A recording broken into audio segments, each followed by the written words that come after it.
Bilib din naman ako dito sa mga naninira kay Senadora Riza Hontiveros. Alam nyo kayo mga DDS lawyer, DDS senators, DDS sa Congress, mga DDS vlogger, mga DDS supporters. Alam nyo kayo, kung kayo ay may utak, kung kayo ay may puso, kung kayo ay may respeto sa kapwa at natatakot na magkasala sa bansa, kung kayo ay may planong tumakbo sa 2020, hindi nyo kailangang manira. Hindi nyo kailangang magpakita ng angas. Hindi nyo kailangang magpakita ng kayabangan. Hindi nyo kailangang manlamang. Hindi nyo kailangang mamintas. Alam nyo, hindi ganyan ang pananaw ng matitinong tao. Kailanman walang botong makukuha mga katulad ninyo na ang pinaiiral nyo ay kayabangan, pag-aangas, at akala mo'y hindi madadampian ng langaw ang inyong pagkatao. Alam nyo kayo mga DDS, mga papanira, hindi nyo makukuha sa kung ano-anong pananalita ang taong bayan. Kitang-kita na mga diferensya nyo, no? Plano nyo magsitakbo, pero ngayon pa lang sinisira nyo na yung alam nyong makakalaban nyo. Hindi ganyan. Ririndihin nyo lang ang tao sa katarantaduhan nyo. Aayawan kayo. Ako lang . Hindi naman ako dati galit sa inyo . Hindi rin naman talaga ako galit. Kaya lang, sa oras-oras na pagpindot ko ng aking gadget, pagdating sa social media, puro yun na lang ang aking nakikita. Paninira, pagsusulsol, no? Pagmumura, no? Ako, andin ko pa. Kahit magmura ako, karapatan ko. Ordinaryong tao ako. At ang minumura ko, kamura-mura talaga. Yung mga minumura nyo, yun ang gumagawa ng tama . Yung mga kinaiinisan nyo, yun ang gumagawa ng tama . Yung sinisira nyo, yung pinipintasan nyo, yun ang gumagawa ng mabuti sa bansa at sa taong bayan. Hindi nyo ba kayang gawin yun? Hindi nyo ba kaya magpakita ng katinuan? Talaga bang ang mga DDS ay buang? Talaga bang pag kumapit kayo kay Duterte, nababaliw kayo?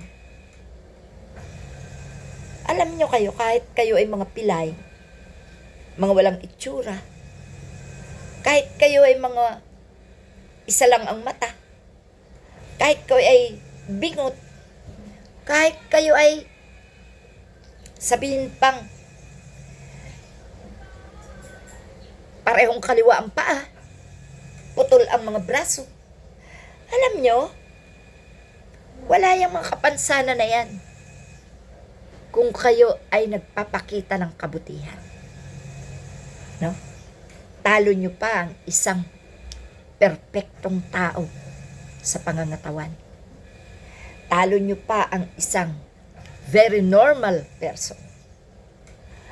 Kayo, yung mga plano nyong pakikipaglaban, kung ngayon palang inaninira na kayo, hindi nyo nga alam kung yung sinisiraan nyo, kakandidato .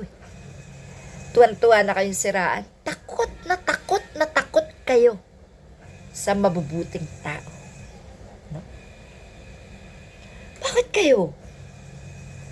May masabi lang na tama, kinukuyog nyo na ng kabastusan. Kinukuyog nyo na ng kung ano-anong kapintasan, ng pagmumura, ng pagbabanta. Aba, tingnan nyo yung sarili nyo.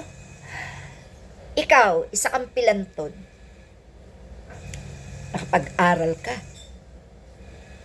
Pero kung kainisan mo si Senadora Risa, tingnan mo si Senadora Risa, normal ang katawan.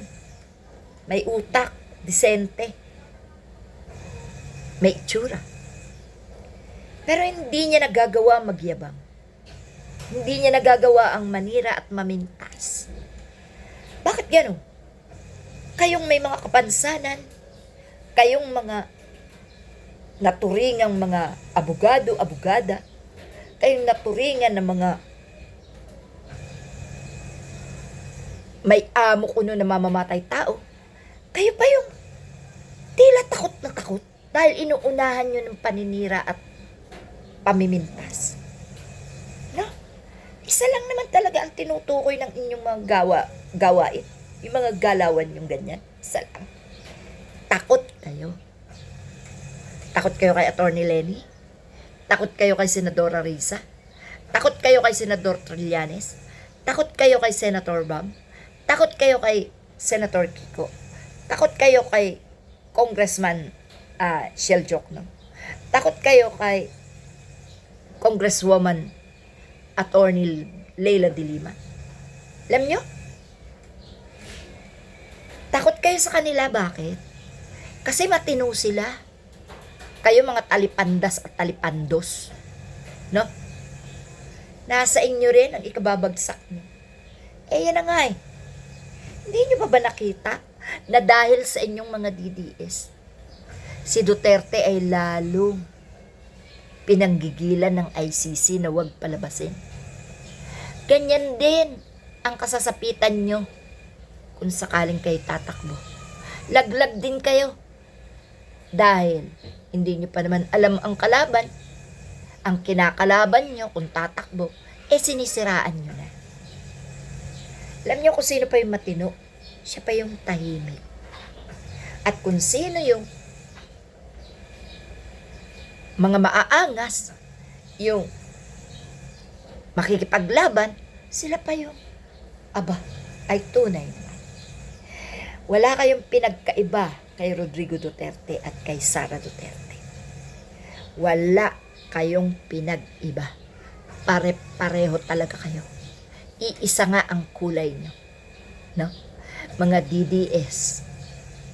DDS na palpak. Bobo at tanga. No? Sinong boboto sa inyo? Meron. Yung mga bobotante nyo na mga DDS. Mga ipinanganak ni Duterteng tanga at bobo. Ha? Pakatandaan nyo yun. Kayo na ang may kapintasan. Kayo pa ang mayayabang. No? Di kayo papansinin ng matitinong politiko. Alam nila kung saan sila lulugar. Yan ba? Wala kayong kwenta. Malabo kayo sa 2020. Ngayon pa lang, ang mga pagkatao nyo mabaho pa sa imburnal.